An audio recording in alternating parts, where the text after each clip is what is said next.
चलिए आज Ruskin bond की एक बहुत ही मजेदार कहानी की दुनिया में चलते हैं। टोटो के कारनामे। एक ऐसे शरारती बंदर की कहानी जिसकी हरकतें सुनकर हंसी रोक पाना मुश्किल है। कहानी की शुरुआत होती है एक बड़ी ही दिलचस्प लाइन से।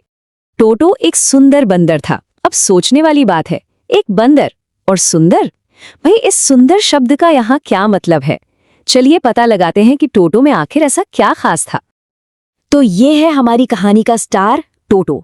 जरा देखिए इसे, आंखों में तो शरारत की एक अलग ही चमक है और वो मुस्कान जिसमें मोतियों जैसे सफेद दांत दिखते थे, वो मुस्कान इतनी डरावनी थी कि कई एंग्लो इंडियन लेडीज उसे देखकर डर जाती थीं। अच्छा, तो कहानी में जो नैरेटर हैं, उनके दादाजी को जानवर पालने का बहुत शौक था। तो एक दिन क्या हुआ, उन्होंने एक तांगे वाले से सिर्फ 5 रुपए में ये छोटा सा बंदर खरीद लिया। उन्हें बेचारा वहां बंधा हुआ अच्छा नहीं लग रहा था। अब देखिए, टोटो किसी आम घर में नहीं जा रहा था। दादाजी का तो अपना एक छोटा मोटा प्राइवेट जू था। उसमें एक कछुआ था, खरगोश थे, एक गिलहरी और एक बकरी भी थी। और टोटो इस अनोखे परिवार का सबसे नया और पक्की बात है सबसे शरारती मेंबर बनने वाला था। लेकिन एक प्रॉब्लम थी। दादाजी को ये बात अच्छी तरह पता थी कि दादी को घर में कोई भी नया जानवर लाना बिल्कुल पसंद नहीं था। तो टोटो का घर में आना एक टॉप सीक्रेट मिशन था, कम से कम तब तक जब तक दादी का मूड एकदम बढ़िया ना हो। तो प्लान क्या बना? प्लान ये था कि टोटो को नरेटर के कमरे की एक छोटी सी अलमारी में छिपा दिया जाए और खूंटी से बांध दिया जाए। भाई एक छोटे से बंदर को कुछ घंटों के लिए अलमारी में रखने से क्या ही गलत हो जाएगा, है कि नहीं? खैर, कुछ ही घंटों में पता चल गया कि बहुत कुछ गलत हो सकता है। जब दादाजी और नरेटर वापस आए तो देखा कि दीवार पर जो सजावटी वॉलपेपर लगा था वो तो चिथड़ों में बदल चुका था। खूंटी दीवार से बाहर उखड़ी पड़ी थी और नरेटर का स्कूल ब्लेजर वो तो तार तार हो चुका था। मतलब टोटो ने आते ही अपना कमाल दिखा दिया था। और दादाजी का रिएक्शन? अरे वो तो गुस्सा होने की बजाय खुश हो गए। कहने लगे, ये तो बड़ा चालाक है, मुझे तो पक्का यकीन है कि अगर इसे थोड़ा और टाइम मिलता तो ये तुम्हारे ब्लेजर के टुकड़ों से रस्सी बनाकर खिड़की से भागी गया होता। मतलब देखिए दादाजी का जानवरों को लेकर नजरिया कितना अलग था। अब टोटो की शरारतें यहीं खत्म नहीं हुईं। वो इतना बेकाबू था कि जब दादाजी को अपनी पेंशन लेने सहारनपुर जाना पड़ा तो वो उसे घर पर अकेले छोड़ने का रिस्क नहीं ले सकते थे। तो फैसला हुआ कि टोटो भी साथ जाएगा। दादाजी ने टोटो को एक मोटे से कैनवस के बैग में छिपा लिया।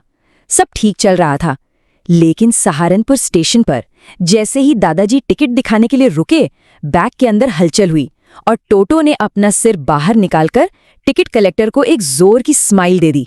बस सारा प्लान चौपट। इसके बाद जो हुआ वो तो और भी मजेदार था। टिकट कलेक्टर ने बोला कि दादाजी को इसका किराया देना होगा। एक कुत्ते का किराया? दादाजी ने बहुत बहस की। अरे भाई ये बंदर है, कुत्ता नहीं। पर टिकट कलेक्टर भी अड़ा रहा। उसकी रूल बुक में बंदर के लिए कोई कैटेगरी नहीं थी, तो उसने उसे डॉगी मान लिया। और आखिर में दादाजी को टोटो के टिकट के लिए पूरे 3 रुपए भरने पड़े। हार कर दादाजी ने मजाक में अपनी जेब से अपना पालतू कछुआ निकाला और पूछा, अच्छा तो इसका कितना किराया लगेगा? इस पर टिकट कलेक्टर ने जवाब दिया, नहीं साहब, इसका कोई चार्ज नहीं है, ये कुत्ता नहीं है। तो चलिए अब घर वापस चलते हैं। घर आकर टोटो की शरारतें अब किचन तक पहुंच चुकी थीं। उसे एक खास चीज बहुत पसंद थी, सर्दियों में गर्म पानी से नहाना। और उसकी यही आदत एक दिन बहुत बड़ी मुसीबत का कारण बन गई। टोटो का नहाने का तरीका मतलब एकदम इंसानों जैसा था। पहले वो बड़ी चालाकी से हाथ डालकर पानी का टेम्परेचर चेक करता, फिर धीरे धीरे टब में उतरता जब तक पानी उसकी गर्दन तक ना आ जाए, और तो और साबुन लेकर खुद को मल मल के रगड़ता भी था। लेकिन एक दिन गर्म पानी के लिए उसका ये प्यार जानलेवा साबित होते होते बचा। हुआ ये कि रसोई में एक चाय बनाने के लिए एक बड़ी सी केतली आग पर रखी थी। टोटो वहां पहुंचा, ढक्कन हटाया, पानी उसे नहाने के लिए बिल्कुल सही टेम्परेचर का लगा और वो सीधा केतली के अंदर कूद गया। अब हुआ ये कि पानी धीरे धीरे उबलने लगा। टोटो बाहर निकलने की कोशिश करता, पर बाहर ठंड थी तो वो वापस अंदर बैठ जाता। वो बेचारा केतली में ही ऊपर नीचे उछल रहा था। बिल्कुल सही टाइम पर दादी वहां पहुंची और उन्होंने उस आधे उबले बंदर को केतली से बाहर निकाला। मतलब बाल बाल बचा वो। और अब हम आते हैं उस घटना पर जो टोटो के लिए द फाइनल स्ट्रॉ साबित हुई। ये भी पुलाव की घटना। इसके बाद तो परिवार ने तय कर लिया कि बस अब और नहीं। हुआ यूं कि एक दिन दोपहर के खाने का टाइम था।